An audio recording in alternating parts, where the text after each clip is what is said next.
अच्छा, मतलब एक लाइन है, like nobody is more important then you. आपसे ज़्यादा इम्पोर्टेंट कोई भी नहीं है। अब ये बहुत ही ट्रिकी है एक्चुअल में।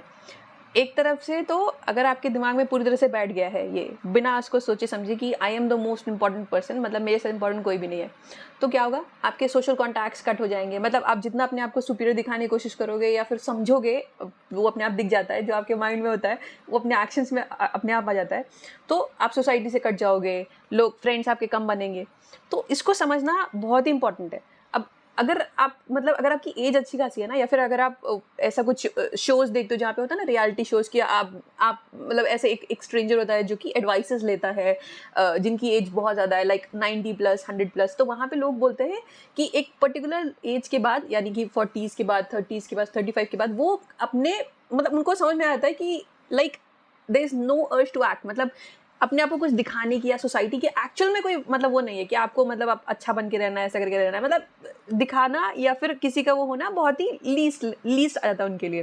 जैसे कि अगर आप देखो ना, तो टीनेजर्स जो होते हैं उनके लिए सोसाइटी बहुत खासकर आजकल की जो जेन जी जनरेशन है, I am not sure I am spelling it right और not, but Gen Gen Z generation जो है उसमें लुक्स बहुत मैटर करते हैं। आप क्या हो, कैसे प्रेज़ेंट कर रहे हो। बट एक लेवल के बाद अगर आपका एज आता है ना, अगर हम उनका सीखो तो ये सब कुछ मतलब बाद में, आपको पता है इसका कोई मतलब नहीं है। जो जैसा है वैसे ही रहेगा और आप जैसे हो वैसे ही रहने वाले हो। किसी को दिखाने से कुछ होने वाला है नहीं। या फिर कोई अगर मान लीजिए आपका बहुत ही मतलब रिलेशनशिप्स और जैसे मान लीजिए आपका कोई बहुत अच्छा दोस्त है, आप या बहुत अच्छा रिलेशन है आपका, तो इसका कोई गारंटी तो है नहीं ना कि वो रिलेशनशिप या वो दोस्ती आने वाले 20 साल में, 10 साल में चलेगी। लोग का क्योंकि होता क्या है, लोग की जो मेंटालिटी होती है या फिर जो थिंकिंग होती है, वो ओवरनाइट चेंज हो सकती है। मतलब थॉट्स चेंज होते रहते हैं, कितना डायनामिक थॉट्स होता है। तो इस हिसाब से अगर आप समझोगे ना, तो आपको पता है कि हाँ, कोई भी चीज़ इतना ज़्यादा इम्पोर्टेंट नहीं है कि उसके ऊपर बहुत ज़्यादा स्ट्रेस किया जाए या बहुत ज़्यादा परेशान हुआ जाए उसके लिए। इतनी कोई भी चीज़ इम्पोर्टेंट नहीं है।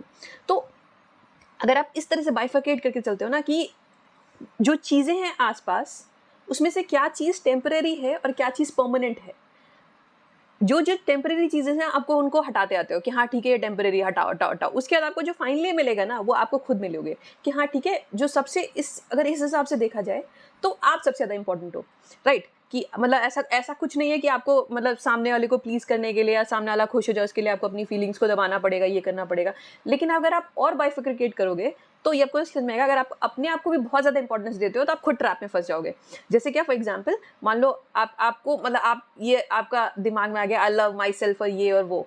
जहाँ आपको कोई हर्ट करता है या जहाँ आप रोना स्टार्ट, आपको गुस्सा आना स्टार्ट आता है कि भाई इस बंदे ने कैसे किया, मैं तो अपने आप को इतना ज़्यादा पसंद करते हुए ये है। जहाँ आप थोड़ा-सा परेशान हुए, आप और ज़्यादा परेशान हो गए इस चीज़ को लेके कि आप परेशान क्यों हो?